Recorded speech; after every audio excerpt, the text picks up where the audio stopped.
મિત્રો ડાયા હું ડાયા એ કંઈ વાંધો નથી, પણ દોઢ ડાયા હું ને એમાં થોડી તકલીફ પડે. લંકાપતિ રાજા, સોનાની નગરીનો રાજા રાવણ હતો, એ ડાયો તો હતો પણ એની અંદર થોડું શું દોઢ ડાય પણ હતું. એના લીધે એના બધા જે કર્મો હતા એ ભોગવવો પડે. રાવણને ખબર જ હતી, રાવણ કંઈ જેવો તેવો માણસ હતો નહીં. રાવણને ખબર જ હતી કે આપણે સીતા મૈયાને ઉપાડ્યા છે તો આપણે મરવાનું છે, મરવાનું છે, મરવાનું છે, ભગવાન રામના હાથે જ આપણે મરવાનું છે, એ રાવણને ખબર હતી. તો એને દોઢ ડાય પણ કર્યું. જે લોકો રાવણને ગોડો કહેતા હોય, રાવણ કંઈ ગાંડો નહોતો ભાઈ. ગોડા જોડે કે સોનાની લંકા ના હોય. અને એવડી મોટી સોનાની લંકા હતી રાવણ જોડે, એ એમને હોય નહીં. ગોડા જોડે સોનાની લંકા જોઈ કદી? રાવણ હતો એ એના થોડા દોઢ ડાયપણના કારણે અને એની કર્મગતિના કારણે એનું પતન થયું હતું. હવે રાવણે સીતા મૈયાને ઉપાડી, બરાબર. એની લક્ષ્મણ રેખા આખી, લક્ષ્મણ રેખા એટલે શું વાત કરો સાહેબ? આખી લક્ષ્મણ રેખા જે તોડીને સીતા મૈયાને મૂર્ખ બનાવ્યા, સીતા મૈયાને ભગવાનની પત્નીને જેને મૂર્ખ બનાવ્યા હોય એ માણસ ગાંડો હોય? એમને છેતરીને 12 લાઈન હરણ કરીને ભગવાનની પત્નીનું હરણ કરીને જવું એ કંઈ નાની મોટી વાત છે? રાવણે કર્યું હતું. અને આપણે બધા કહે છે રાવણ તો કે રાક્ષસ આમ. પણ રાવણનો વિનાશ એટલે નક્કી હતો કારણ કે રાવણને ખબર હતી કે ભગવાન રામ મને મારવાના જ છે. સીતા મૈયા, જો રાવણે એવી ગોડાગીરી કરી જ ના હોત તો આપણને રામાયણ મળોત. રાવણે એવી એની ગાંડાગીરી કરી ના હોત તો આપણને રામાયણ મળોત.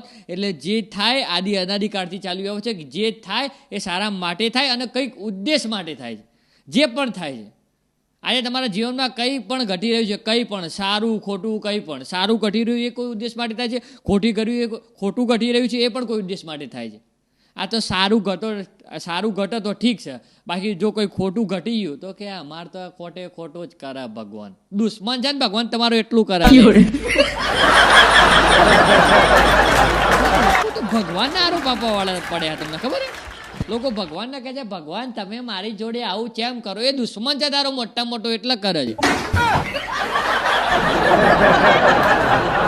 મહાદેવજીની માનતા રાખી, ભગવાનની માનતા રાખી હોય ને ચલો, અને કામ ના થયું ને તો કે અમે તો માનતા રાખી હતી, કોમ નતું કર્યું. એ તો હું નોકર છે તમારું?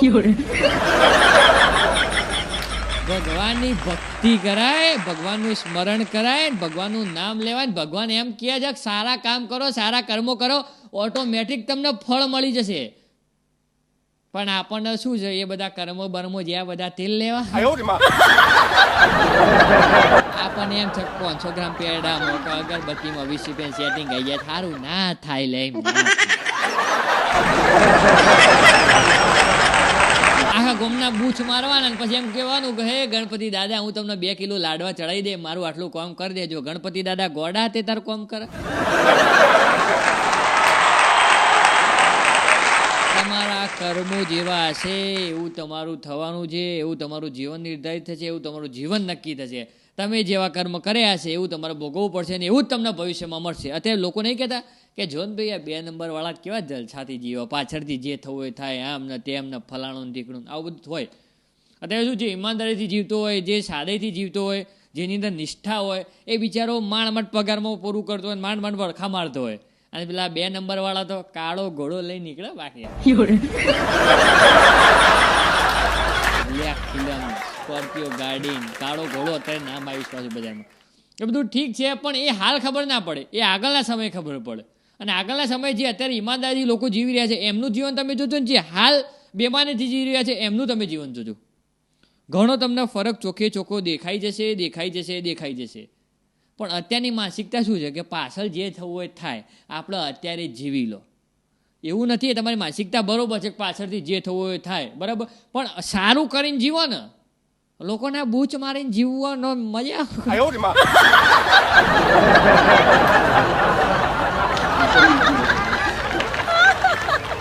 અત્યારે લોકો કેવું થઈ ગયું તમને ખબર?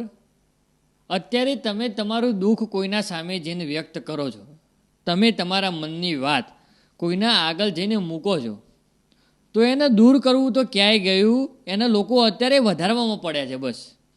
એટલે હું તો એટલી જ સલાહ આપું કે ભાઈ તમારું દુઃખ હોય, તમારી કોઈ ચિંતા હોય, તમારી કોઈ પરેશાની હોય તો તમારા પૂરતી રાખો. અત્યારે આપણે ટેવ શું કહીએ તો કત્તી નાનામાં નાનું દુઃખ પડશે ને કોઈકને જઈને કહી દેશું કે મારે આમ થયું, મારે તેમ થયું. એટલે થોડું જાતે તો સહન કરતા શીખ. અત્યારે લોકોને જઈને કહેવાનું નાનો અત્યારે નાની નાની વાતોમાં લોકો કેટલું દુઃખ હશે, નાનું દુઃખ હશે તો એ લોકોને જઈને કહી દેશે કે અમારે તો આમ થઈ ગયું, ફલાણું થઈ ગયું. લોકોને કહેવાથી દુઃખ ઓછું થઈ જતું હોય ને તો કહો તમે તાર કોઈ વાંધો નહીં, ઢગલે ને ઢગલે કહો.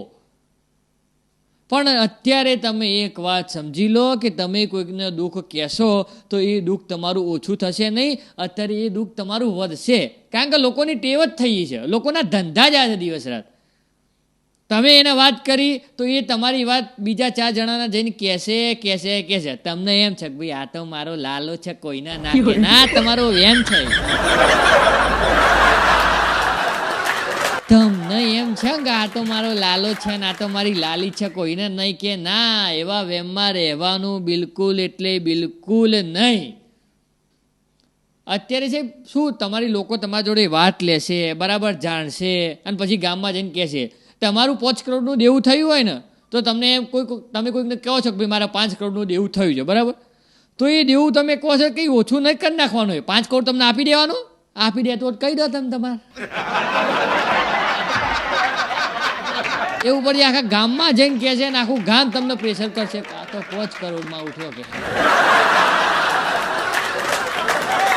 એટલે જ કહું છું કે અત્યારે તમારું દુઃખ હોય તો પોતે જાતે સહન કરતા શીખો, દુઃખ સામે લડતા શીખો.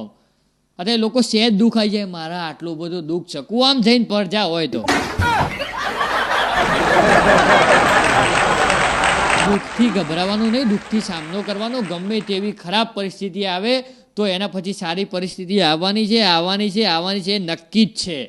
પણ આ તો કે અત્યારે દુઃખ સહન તો હોય તો ભોગવવું પડે. અત્યારે શું દુઃખ કોઈને સહન નહીં કરવું, બધા સુખના સૂરજ જ જોવે છે. સુખનો સૂરજ ઉગાડી દો મારા નાથી, ના ઉગાડા નાથી. કશું કંઈ પોતાના એફર્ટ્સ આપવા નહીં, પોતાની મજૂરી કરવી નહીં, ડાયરેક્ટ સુખના સૂરજ ઉગાડી દેવા દો. સુખનો સૂરજ ઉગાડી દો મારા, ના ઉગાડા ના તો ગોડો નહીં. એટલે કહેવાની વાત એટલી જ કે તમારું દુઃખ છે, તમારી કોઈ પ્રોબ્લેમ છે, તમારી કોઈ તકલીફ છે તો તમારા પૂરતી રાખો અને તમારા મનને ખબર છે, તમારા પરિવારને ખબર. ઘરના 4 સભ્યો 4 દિવાલની અંદર વાત રહેવી જોઈએ. 4 દિવાલની અંદર જે 12 વાત જાય એ વાત ફંગોળાઈ જાય અને ફંગોળાઈ જ જાય. અને બીજી તમને એક મસ્ત ઉદાહરણ આપું કે અત્યારે લોકો શું થઈ ગયું તમને ખબર કે આપણે કોઈના ઘરે ગયા હોઈએ ને તો પહેલાં તો આવો, બેસો, ચા પીઓ, એ બધું તો ક્યાંય ગયું. આપણે જશું ને એવો પહેલાં એમ જ પૂછીએ શું કામ પડ્યું હતું તે તમે આયા. એટલે પૂછા જેવા આ તો તારો કોઈ પ્રશ્ન છે? કોઈક તમારા ઘેર આવ્યો તેને બેસાડો, શાંતિથી પાણી બાણી પો. આ તો કે તમે આ બાજુ કેમ આયા, આવા હું બોલું એમ. કોઈકને આવકારો આપવો ક્યાંય ગયું, કોઈકને બેસાડવું ક્યાંય ગયું, કોઈકને ચા પાણીનું પૂછવું ક્યાંય ગયું. કોઈક તમારા ઘરે આવ્યું શું કામ પડ્યું તું, તમે અમારા ઘેર આમ તો આવતા નહીં, પેલો બીજી વખત આવતો છે ને તોય નહીં આવે.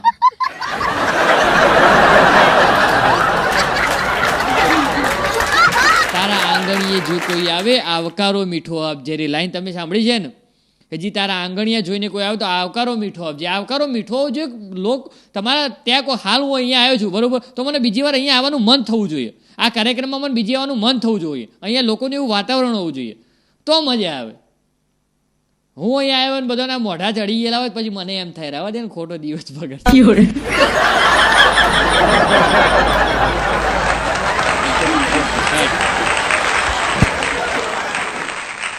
બરોબર છે.